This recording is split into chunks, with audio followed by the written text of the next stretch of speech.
Everyone reviewed these dumbbells. Nobody reviewed this. It's a $35 Bluetooth chip that turns these into a live training system. I'm Perrin with Feierdun Powered Up. We train with this stuff in our actual workouts, not just to do a review. Now, if you want to dig into stuff like this, subscribe to Feierdun Powered Up. We do it every week. I walked in with a checklist. I always do. These are in-dial adjustable dumbbells, not a center handle. Center handle is my gold standard. These aren't that, but they're not too long, and for a center dial, that is genuinely hard to pull off. A lot of adjustables in this category feel like you're lifting a barbell with one hand. These don't. Let's talk about re-racking, because most reviewers skip right past it. You know the frustration, the set's done. Dumbbell won't go back in. Wrong direction, wrong tray, now you're standing there sweating and annoyed. Never happened once with these. Not once. Clean, easy. Every time. Re-racking happens at the end of every single set, and it gets glossed over in every review. But not here. And that's before we even get to the tracker counting every rep for you. More on that soon. 5 to 52.5 pounds. Most adjustables start at 5 or 10. That part isn't unusual. What is unusual is the 2.5 pound increments up to 25 pounds, then 5 pound increments after that. That 2.5 pound increment is the thing. Shoulder work, isolation moves, coming back from something. Small jumps matter, and most adjustables just don't offer that. On a ceiling note, 52.5 is the max. Advanced lifters who need to go heavier, just keep shopping. But for most people building a real home gym, it's plenty. Those 2.5 pound increments are great for isolation work, which is exactly where that tracker changes how you train. I'll show you why in a minute. Solid. No rattling, no wobble. These feel like a dumbbell, not a gadget just pretending to be one. One practical note, these have independent dials on each end. Sounds like a feature, and technically it is. In practice, just make sure both sides match before you pick it up. The rubber handle is too slick. I'm not a knurling person. Aggressive knurling is its own problem for me. But a little texture goes a long way, and this handle, it needs it. Now, if you watched our Keppi review, you're probably already doing the comparison in your head. So let's just do it. We reviewed the Keppi DBA60. Check out that link above. Here's how they stack up. Keppi goes to 60 pounds and starts at 4.5 pounds. If you need the higher ceiling, that's your dumbbell. But for feel, re-racking, and day-to-day use, I like the Feierdun better. It's a cleaner experience. They're solving slightly different needs, so watch both reviews and buy which meets yours. And the tracker is a big part of why.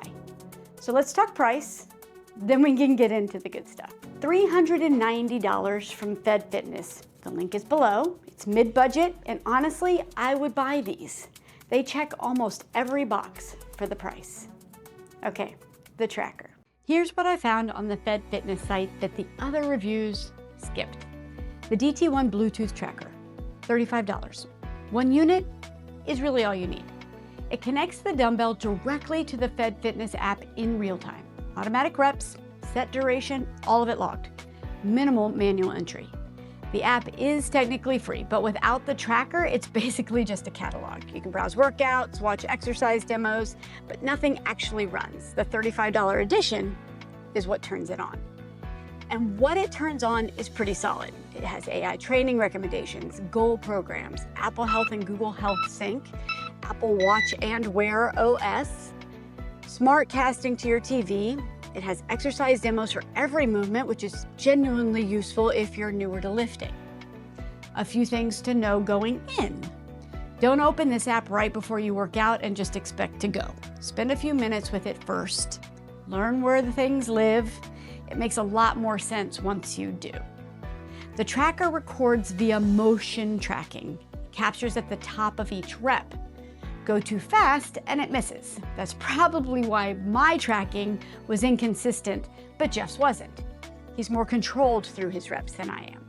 But if it's slowing you down and making you focus on form and consistency, that's actually not a bug. To me, that's a feature. In free training, you can't set a rep target and get an alert. That's only in the programmed workouts. But in programmed workouts, it counts down on the screen, and when you hit that last rep, it tells you the set is done and takes you straight to your rest break. That part actually feels pretty good. One practical note is we only bought the one tracker. Set. Alternating single arm movements, you'd need two, or just track one side and assume the other matched. And watch the magnetic connection on the base. It's not super strong.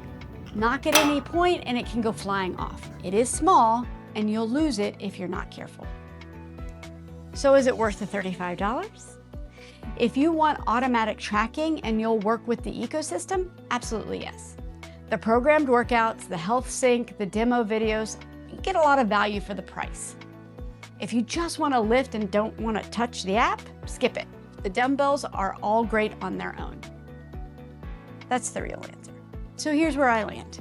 Solid dumbbells, clean adjustments, easy re-racking, great lower increment range.